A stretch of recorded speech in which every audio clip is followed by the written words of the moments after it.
আচ্ছা, তোমরা সবাই কেমন আছো? আশা করছি তুমি অনেক ভালো আছো। তো আজকে আমরা একটা জিনিস সম্পর্কে জানবো। এটা সম্পূর্ণ এখনো হয় নাই, তবে যদি ভবিষ্যতে কখনো হয় তো কি হবে সেটি হচ্ছে, যদি পৃথিবীতে তৃতীয় বিশ্বযুদ্ধ হয় তাহলে কি হবে। তো চলো এটি নিয়ে জানা শুরু করে দিই। দেখো, প্রথম বিশ্বযুদ্ধ যখন হয়েছিল তখন ট্যাঙ্ক বলতে কিছু ছিল না।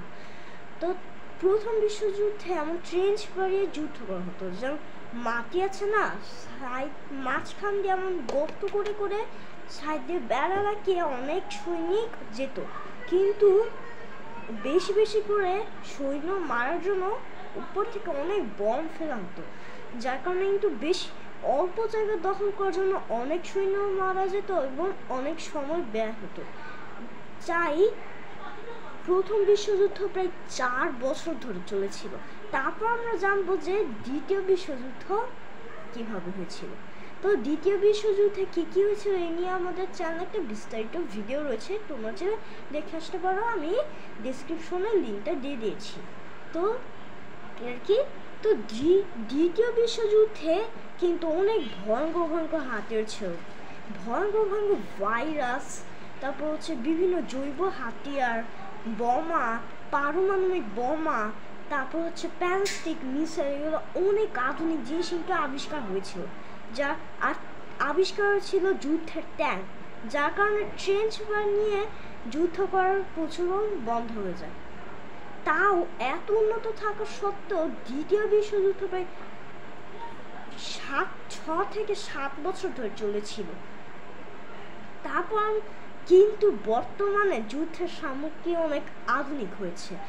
আজকের দিনে বড় বড় ভয়ঙ্কর ভাইরাস আছে, তারপর হচ্ছে পারমাণবিক বোম আছে, তারপর রাশিয়া আর আমেরিকার কাছে তো হচ্ছে 5,000 বেশি পারমাণবিক বোমা আছে। তো পৃথিবীতে যা যা পারমাণবিক বোমা আছে এগুলো সব মিলিয়ে প্রায় 13,000 পারমাণবিক বোমা হয়। যে ছবিটা দিয়ে দিলাম, আশা করছি তোমরা বুঝতে পেরেছো।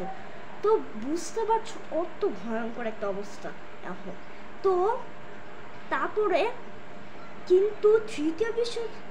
কিন্তু গবেষকরা বলে যুদ্ধের একটা জিনিস হচ্ছে যে যেই দেশের সাথে যুদ্ধ হচ্ছে ওই দেশ যদি উন্নত আর কখনো না হতে পারে। তো এইটি হচ্ছে যুদ্ধের একটি বড় অংশ। তবে তৃতীয় বিশ্বযুদ্ধ ঠিক সেভাবে হবে না যেভাবে আমরা এতদিন ধরে যুদ্ধ দেখে আসছি। তৃতীয় বিশ্বযুদ্ধ হলে হ্যাকাররা আছে না, হ্যাকাররা ওই শত্রু দেশের সব হ্যাক করে নেবে, যার কারণে কিন্তু এখনই অনেক শক্তিশালী দেশ যেমন China, America, Russia, Germany, Britain ও আরও শক্তিশালী দেশ এগুলি বানিয়ে রেখেছে। তারপরে হচ্ছে আরেকটি জিনিস, সেটি হচ্ছে যুদ্ধ হলে কিন্তু শুধু পৃথিবীতে হবে এটা কিন্তু ভাবা ভুল। ইউনিভার্স মহাকাশে এটা কিছু একটা প্রভাব পড়বে, কারণ যেসব স্যাটেলাইটগুলো আমরা পৃথিবীর বাহিরে রাখি সেই স্যাটেলাইটগুলো থেকে কিন্তু বিদ্যুৎ হয়। তো হচ্ছে তৃতীয় বিশ্বযুদ্ধ হলে শক্তিশালী দেশগুলো চেষ্টা করবে সব স্যাটেলাইট ধ্বংস করে দিও, যার কারণে এখন হচ্ছে রাশিয়া, তারপর আমেরিকা, চায়না, ভারতের কাছে কিন্তু এরকম মেশিন রয়েছে যেগুলি দিয়ে কিন্তু এরকম স্যাটেলাইট ধ্বংস করে ফেলা সম্ভব। তো আশা করছি বুঝতে পারছো এখনকার দিনে মাস কত আধুনিক হচ্ছে। কিন্তু তৃতীয় বিশ্বযুদ্ধ কিন্তু হওয়ার চান্স 100-তে মাত্র 5%। কেন এটা আমি একটু বলি।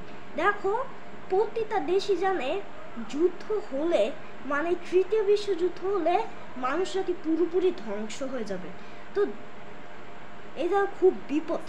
তাই এখন হচ্ছে বিভিন্ন শক্তিশালী দেশগুলা হচ্ছে রাশিয়া যে ইউক্রেন আক্রমণ করেছে, এখন কিন্তু যুদ্ধ চলছে।